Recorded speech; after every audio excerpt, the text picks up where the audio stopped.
स्थानीय चुनावबाट उत्साही सत्ता गठबन्धनद्वारा संसदीय चुनावका लागि छलफल सुरु। फागुनमा गर्ने कि मङ्सिरमा भन्नेमा कङ्ग्रेसमा भने मत विभाजन। आगामी आर्थिक वर्षको बजेटमाथि प्रतिनिधि सभामा सैद्धान्तिक छलफल आरम्भ।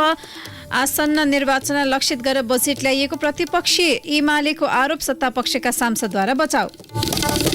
रोल्पा कारागारमा दलित युवा सुन्दर हरिजनको मृत्यु भएको घटनाबारे छानबिन गर्न संसदीय समिति गठन गर्न सांसदको माग।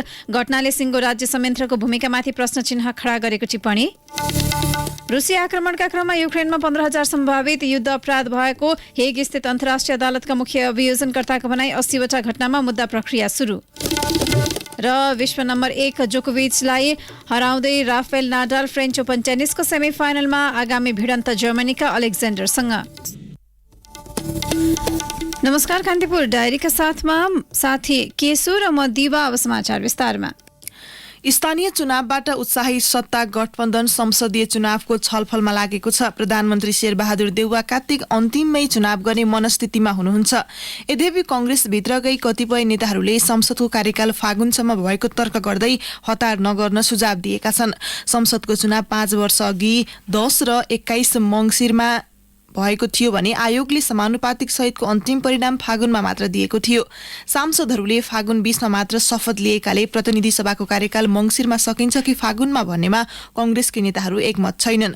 कतिपय नेताहरू फागुनमा मात्र चुनाव गराउनु पर्ने पक्षमा छन् भने प्रधानमन्त्री देउवा र नेता रामचन्द्र पौडेल भने यथाशक्य छिटो गर्ने पक्षमा हुनुहुन्छ। स्थानीय तह चुनावमा टिकट वितरणमा अन्याय भएको भन्दै स्थानीय नेताहरू आक्रोशित भएकाले तत्कालै चुनावमा गए अन्तर्घात हुने भन्दै कंग्रेस नेताहरू सजग छन्। कुलिङ पिरियड राखेर फागुनमा चुनावमा जानु उपयुक्त हुने उनीहरूको सुझाव छ।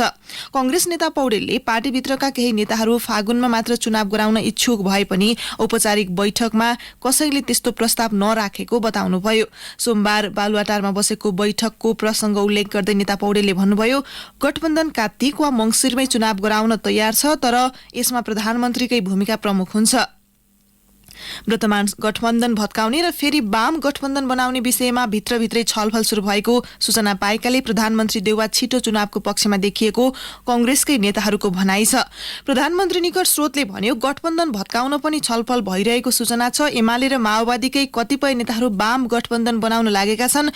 कम्तीमा एमाले र नेकपा यस मिलाउने प्रयास भइरहेको छ। त्यसैले प्रधानमन्त्री चाडपर्व लगत्तै चुनाव गराउने पक्षमा हुनुहुन्छ। कार्तिक मङ्सिरमा चुनाव गराउने कि फागुनमा भन्ने साँचो प्रधानमन्त्री भन्दा पनि माओवादी अध्यक्ष पुष्पकमल दाहालको हातमा रहेको बताउनुहुन्छ कंग्रेस नेता मिनेन्द्र रिजाल।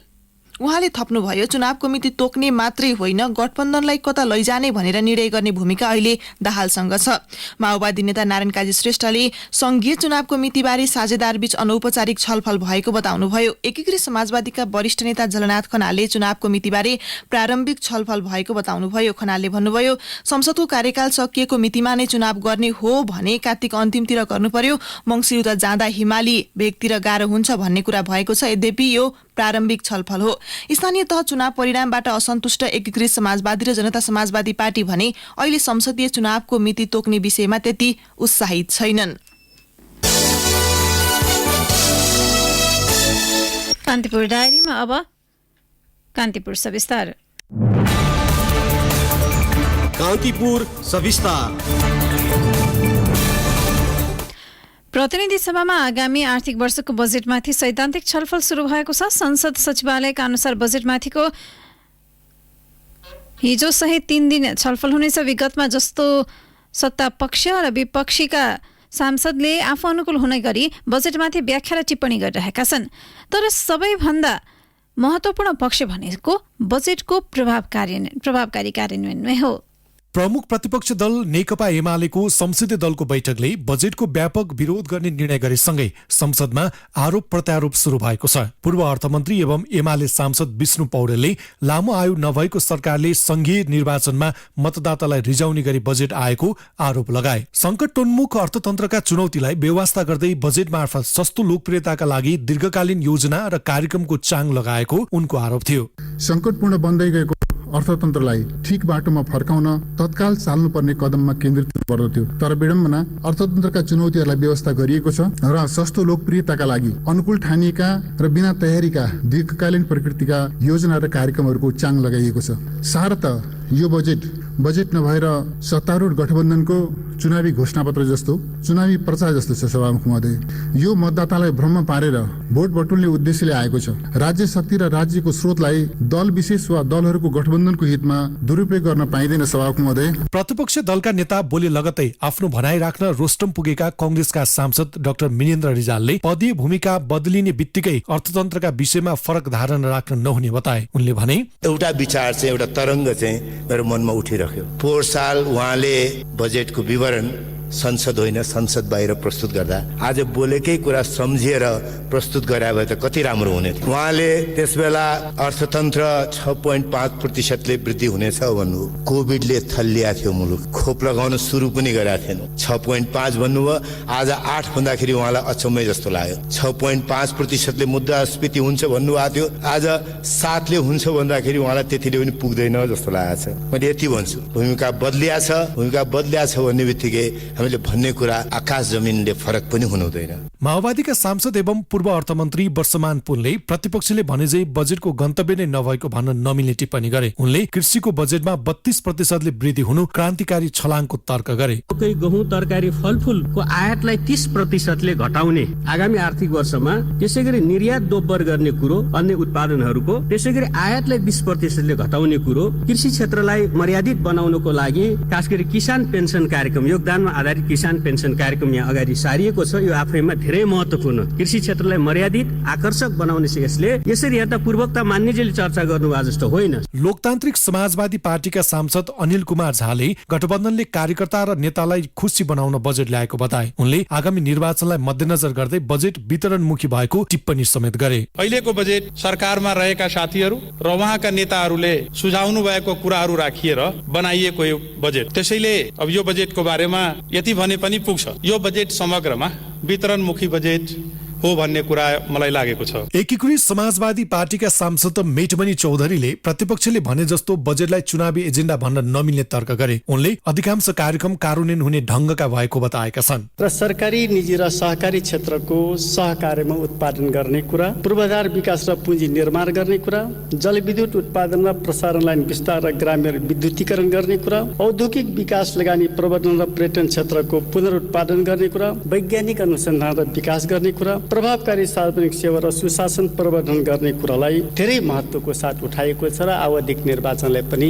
भुलेको छैन। सत्तारूढ दलकै सांसद डाक्टर डीला संग्रौलाले बजेटमा समावेश युवा रोजगारी र किसान पेन्सन कार्यक्रमलाई प्रष्ट पार्न आग्रह गरिन्। उनले कार्यक्रमलाई बजेटमा मात्रै समावेश गरेर नहुने भन्दै त्यसको कार्यान्वयनमा गम्भीर हुन सुझाव दिइन्। उनले भनिन्, बजेट 2 लाख युवालाई रोजगारी दिने भनिएको छ, कसरी गर्ने त्यो पनि कार्यक्रम सहित दृष्टिकोण आए भए अझ राम्रो हुन्थ्यो कि भन्ने सुझाव छ सभामुख महोदय। सरकारले किसान पेन्सनको कार्यक्रम घोषणा गरेको छ। कृषि प्रधान मुलुकमा नेपालमा यो आवश्यकता थियो, तर यो कसरी कार्यान्वयन हुने त्यो जानकारी पनि स्पष्ट आउन जरुरी छ। सत्तापक्ष र विपक्षले बजेटमाथि आफू अनुकूल व्याख्या र टिप्पणी गर्नु स्वाभाविक हो। सबैभन्दा महत्त्वपूर्ण भनेको चाहिँ बजेटको प्रभावकारी कार्यान्वयन हुने देखिएको छ। रेडियो कान्तिपुरका लागि सन्तोष गन्धर्व। कान्तिपुर सविस्तार।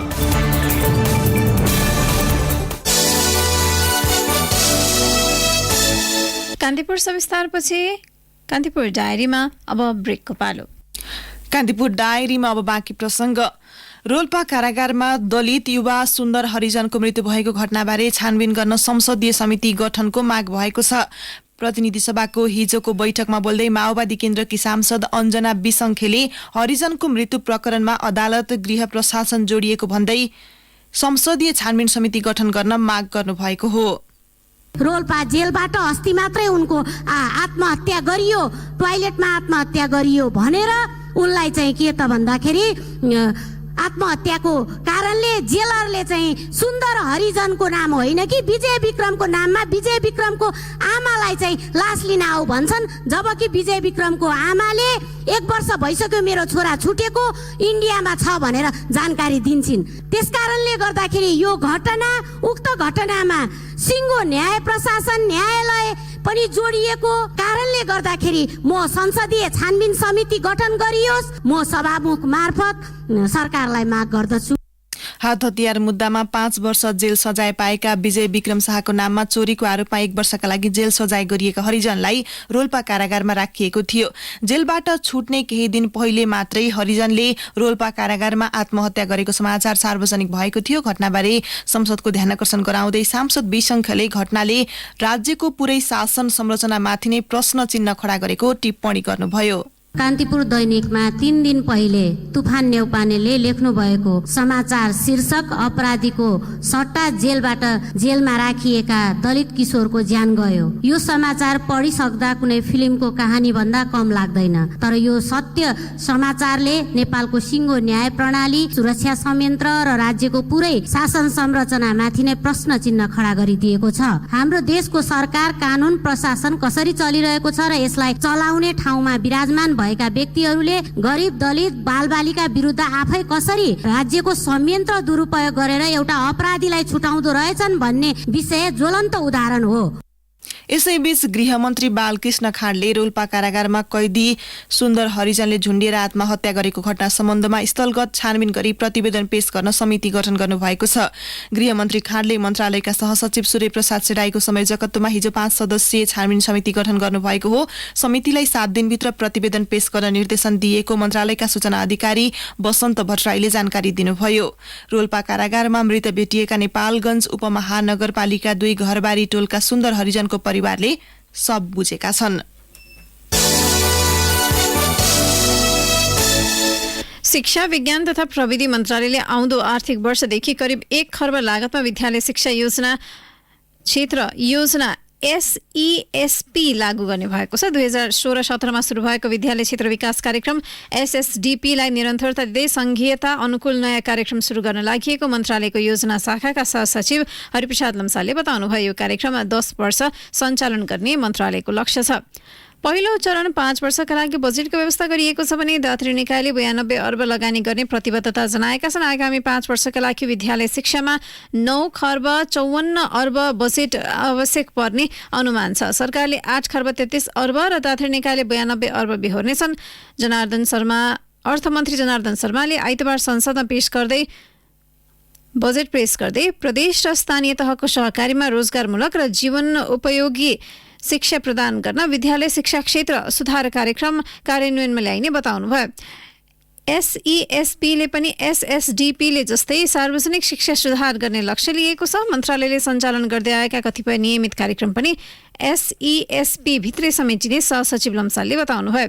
SSDP अघि मन्त्रालयले विद्यालय क्षेत्र सुधार कार्यक्रम SSRP लागू गरेको थियो। दशकदेखि विभिन्न कार्यक्रम लागू गरे पनि त्यसले लिएका लक्ष्य पूरा हुन सकेको छैन। सरकारले विदेश स्थित नियोगको संख्या पुनरावलोकन गर्ने भएको छ। आवश्यक स्थानमा नियोग नखोलेर अनावश्यक स्थानमा दूतावास खडा गरेको भन्ने आलोचना भइरहेका बेला सरकारले संख्या पुनरावलोकनको निर्णय गरेको हो। अर्थमन्त्री जनार्दन शर्माले आइतबार संघीय संसदको संयुक्त सदनमा आर्थिक वर्ष 2079-80 को बजेट प्रस्तुत गर्दै बदलिदो परिवेश र कार्यबोझ विश्लेषण गरी आवश्यकता र औचित्यका आधारमा विदेशमा रहेका नियोगहरूको संख्या पुनरावलोकन गरिने बताउनु भएको हो। अहिले 30 मुलुकमा दूतावास 3 स्थान न्युयोर्क, जेनेभा र भियेनामा संयुक्त राष्ट्रसङ्घका लागि स्थायी नियोग र 7 महावाणिज्य दूतावास गरी नेपालका 40 वटा नियोग छन्। सरकारले आवश्यकता सम्बन्धी अध्ययन नै नगरी विभिन्न समयमा स्पेन, ब्राजिल, ओमान, दक्षिण अफ्रिका लगायत मुलुकमा दूतावास खोलेको थियो। सरकारले महावाणिज्य दूतावास पनि त्यही अनुसार खोल्यो, जसबाट नेपालको खर्च मात्र बढ्यो। परराष्ट्र मामिला अध्ययन प्रतिष्ठानकी पूर्व उपकार्यकारी निर्देशक इन्द्र अधिकारी नेता र कर्मचारी एकअर्काको कामलाई लुकाउन तथा व्यक्तिगत स्वार्थपूर्तिका लागि फाइदा लिन विदेशमा नियोगहरू खोल्ने गरेको टिप्पणी गर्नुहुन्छ। सरकारले आर्थिक वर्ष 2079-80 को बजेटमा नेपाली नियोगको भौतिक उपस्थिति नरहेको स्थानमा भर्चुअल दूतावासको अवधारणा अन्तर्गत सेवा प्रवाह गर्ने व्यवस्था मिलाइने उल्लेख गरेको छ। नेपाल सरकारले भौतिक रूपमा दूतावास, त्यसो नभए महावाणिज्य दूतावास र त्यो पनि नभए अवैधानिक दूत राख्ने गरेको छ। तर बजेटमा उल्लेख गरिएको भर्चुअल दूतावास कस्तो हो भन्ने विषयमा परराष्ट्र मन्त्रालयले स्पष्ट पारेको छैन। बजेटमा भर्चुअल दूतावासले कसरी स्थान पायो भन्ने सम्बन्धमा परराष्ट्र अधिकारीहरू नै अनभिज्ञता प्रकट गर्छन्। नेपालले आवश्यक नभएको मुलुकमा पनि दूतावास खडा गरेर राज्य कोषको खर्च बढाएको टिप्पणी भइरहेका बेला भर्चुअल दूतावासको योजना आएको छ। तर यो योजना परराष्ट्रसँग छलफल गरेर कि नगरी बजेटमा पारिएको भन्नेमा मन्त्रालयका अधिकारीहरू नै अन्यलमा छन्। घर जग्गा सम्बन्धी कारोबार गर्ने ठूला व्यवसायीको दबावमा भवन बनाउँदा छान्नुपर्ने खुला क्षेत्रफल सम्बन्धी मापदण्ड संशोधन गरिएको छ। भूकम्पीय दृष्टिले जोखिम र व्यवस्थित बस्ती विकासको मर्म विपरीत शहरी विकास मन्त्रालयले भवन बनाउँदा खाली छान्नुपर्ने क्षेत्रफल घटाउने र कम जग्गामा अग्ला भवन बनाउन मिल्ने गरी मापदण्ड संशोधन गरेको हो। मन्त्रालयले घर जग्गा व्यवसायीको दबावमा पर्दै बस्ती विकास, शहरी योजना तथा भवन निर्माण सम्बन्धी आधारभूत निर्माण मापदण्ड 2072 संशोधन गरेको हो। पहिला मापदण्ड अनुसार काठमाडौँ उपत्यकामा घर बनाउँदा भूमि क्षेत्र अनुपात चक्रपथभित्र 3 र बाहिर 3.5 हुनुपर्ने व्यवस्था थियो। अब काठमाडौँ उपत्यकामा व्यापारिक तथा सभा सम्मेलन भवन बनाउँदा 3.5, आवासीय भवन 4, मिश्रित आवासीय भवन 4.5 र संस्थागत भवन निर्माण गर्न भूमि क्षेत्र अनुपात 2.5 हुनुपर्नेछ। नागरिक उड्डयन प्राधिकरणले भौगोलिक विकट क्षेत्रमा मौसम खराब हुने भविष्यवाणी गरिएका बेला विमान उडाउन रोक लगाएको छ। मुस्ताङमा आइतबार तारा एयरको ट्विन एटर विमान दुर्घटना हुनुमा खराब मौसम प्रमुख कारण रहेको प्रारम्भिक अनुमानका आधारमा प्राधिकरणले उडानमा कडाई गरेको हो। प्राधिकरणको सो निर्णयसँगै पाइलटले हेरेर मात्रै उडान भर्ने बीएफआर प्रणाली आन्तरिक हवाई रूट मौसम सम्बन्धी भविष्यवाणीले प्रतिकूलता देखाए विमान उडाउन पाइने छैन। नागरिक उड्डयन प्राधिकरणले बीएफआर उडानमा सुरक्षा अभिवृद्धि गर्न यस्तो निर्णय गरेको छ। प्राधिकरणले हिजो जारी गरेको विज्ञप्तिमा जल तथा मौसम विज्ञान विभागबाट जारी भएका मौसम सम्बन्धी भविष्यवाणीले कुनै उडान क्षेत्रमा निश्चित अवधिसम्म उडानका लागि प्रतिकूल मौसम विवरण दिएको अवस्थामा प्राधिकरणले वायु सेवा सञ्चालक र विमानस्थललाई उडानमा रोक लगाउन परिपत्र गर्ने उल्लेख छ।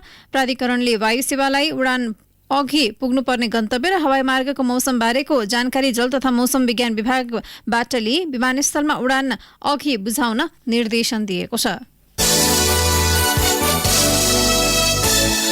बलात्कारका घटनामा उजुरी दिने हदम्याद हटाउनका लागि कानून संशोधन गर्न व्यवस्थापिका संसदमा संकल्प प्रस्ताव दर्ता भएको छ। कांग्रेसका सांसदहरू डिला संग्रौला, सुजाता परियार, प्रमिला राई र रंगमती शाहीले सोमबार दर्ता गराएका हुन्। मुलकी अपराध संहिताको दफा 229 ले बलात्कार सम्बन्धी मुद्दामा कसुर भएको मितिले 1 वर्षभित्र र यस परिच्छेद अन्तर्गतको अन्य कसुरमा त्यस्तो कसुर भएको कुरा थाहा पाएको मितिले 3 महिना नागेपछि उजुरी लाग्ने छैन भन्ने व्यवस्था छ। तर बलात्कार जस्तो जघन्य अपराधको पीडितले सो हदम्यादभित्र उजुरी गर्न नसक्ने विभिन्न अध्ययन प्रतिवेदनले देखाएकाले समाजको आवश्यकता बदलिदो परिवेशलाई हेरेर हदम्याद हटाउनुपर्ने संकल्प प्रस्तावमा भनिएको छ। प्रस्तावमा भनिएको छ संविधानको धारा 16 मा सम्मानपूर्वक बाँच्न पाउने हक, धारा 18 मा समानताको हक, धारा 21 मा अपराध पीडितको हकको व्यवस्था छ। कुनै पनि पीडितले हदम्यादका कारण कानूनी प्रक्रियामा जान नसकेको खण्डमा संविधानले व्यवस्था गरेका मौलिक हक नै औचित्यहीन हुन पुग्छ। सांसदहरूले पीडितलाई राज्यले निशुल्क स्वास्थ्य क्षतिपूर्ति तथा मानसिक उपचार एवं परामर्शको व्यवस्था गर्नुपर्ने, पीडितको सुरक्षा तथा पुनर्स्थापनाको जिम्मा राज्यले लिनुपर्ने माग पनि राखेका छन्। बलात्कारका घटनामा हदम्याद सम्बन्धी व्यवस्था हटाउन माग गर्दै राष्ट्रिय सभामा पनि केही दिन अघि संकल्प प्रस्ताव दर्ता भएको छ। 8 वर्ष अघिको सौन्दर्य प्रतियोगिताकी एक प्रतिस्पर्धीले आफूलाई आयोजकले बलात्कार र यौन शोषण गरेको घटना सार्वजनिक गरेपछि हदम्यादका विषयमा बहस सुरु भएको हो। यसमा सांसद, अधिकार कर्मी र अन्य सरोकारवालाले चासो दिएका छन्। प्रधान सेनापति प्रभुराम शर्माले असार 13 देखि अमेरिकाको भ्रमण गर्नुहुने भएको छ। प्रधानमन्त्री शेरबहादुर देउवाको अमेरिका भ्रमणका लागि गृह कार्य भइरहेका बेला प्रधान सेनापति शर्माले असार 13 देखि 17 सम्म अमेरिका भ्रमण गर्न लाग्नु भएको हो। अमेरिका पुग्नु अघि शर्माले संयुक्त राष्ट्रसङ्घको आह्वानमा शान्ति स्थापनाका लागि विभिन्न मुलुकमा नेपाली सेनाले गरिरहेको कामको अवलोकन पनि गर्नुहुनेछ। शर्माले असार 4 देखि 10 सम्म नेपाली शान्ति सेना तैनाथ रहेको लेबनन र सिरिया स्थित मिसनको निरीक्षण भ्रमण गर्ने कार्यक्रम छ। त्यसक्रममा शर्माले मिसनहरूको वस्तुस्थिति, अपरेसनल गतिविधि, फौज तैनाथीका अवस्थाबारे जानकारी लिनुहुनेछ। कान्तिपुर डायरीमा पुनः ब्रेकको पालो। कान्तिपुर डायरीमा अब आर्थिक प्रसंग। विश्व परिदृश्यले निम्ताएका संकट र नेपालले भोगिरहेका आर्थिक चुनौतीलाई सम्बोधन गर्ने गरी बजेट आउन नसकेको अर्थतन्त्रका जानकारहरूले बताएका छन्। लामो समयदेखि मत्थर हुन नसकेको महामारी, रूस युक्रेन तनाव, पेट्रोलियम, ऊर्जा तथा खाद्यान्न संकट लगायत विश्वव्यापी समस्या र घट्दो रेमिट्यान्स तथा विदेशी मुद्रा सञ्चितको चाप, बढ्दो आयात, न्यून पुँजीगत खर्च, तरलता अभाव जस्ता आन्तरिक समस्या समाधान गर्ने विषय बजेटमा पर्न नसकेको उनीहरूको भनाइ छ। महत्वाकांक्षी अङ्कसहितको बजेटले अहिलेको आर्थिक परिस्थितिलाई सम्बोधन गर्न नसकेको उनीहरूको दाबी छ। अहिले नेपालले भोगिरहेका समस्या एकातिर र बजेटका प्राथमिकता अर्कैतिर भएको एमाले उपाध्यक्ष एवं पूर्व अर्थमन्त्री सुरेन्द्र पाण्डेले बताउनुभयो।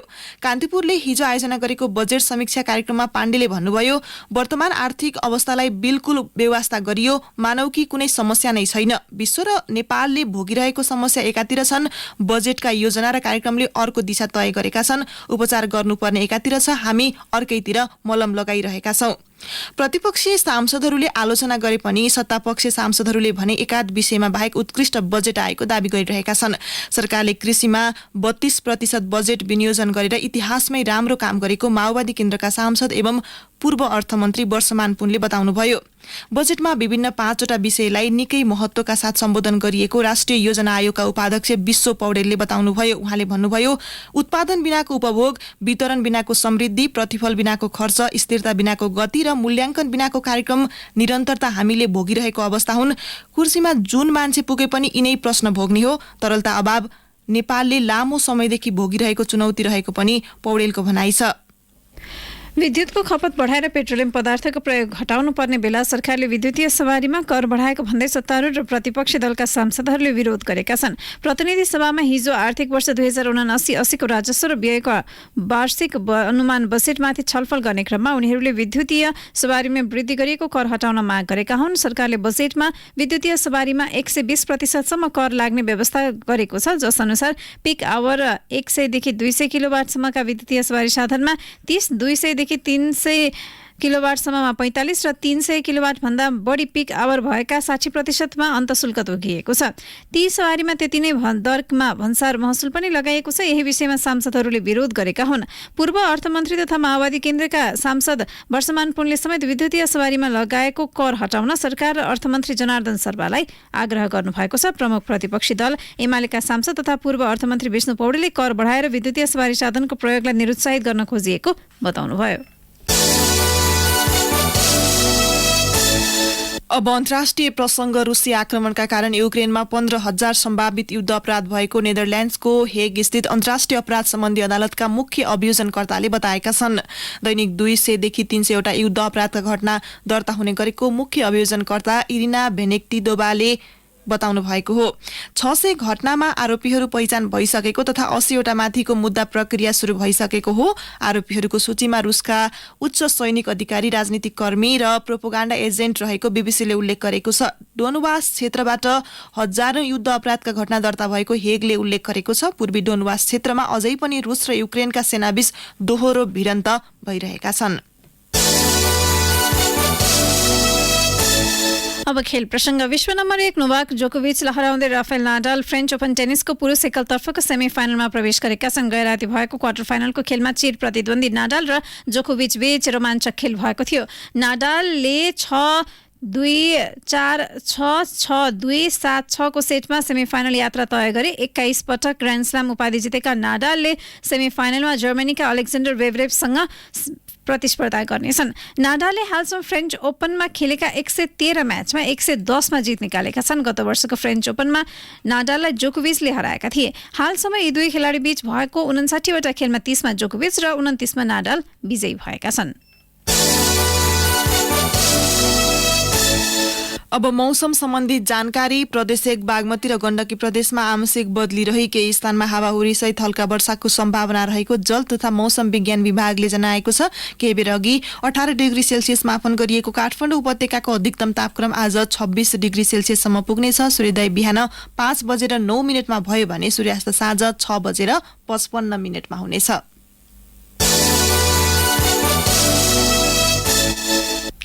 हवस् त, यसका साथै कान्तिपुर डायरीको बुलेटिन यही सकिन्छ। साथी केशु र म दिवा बिदा माग्छौँ। नमस्कार।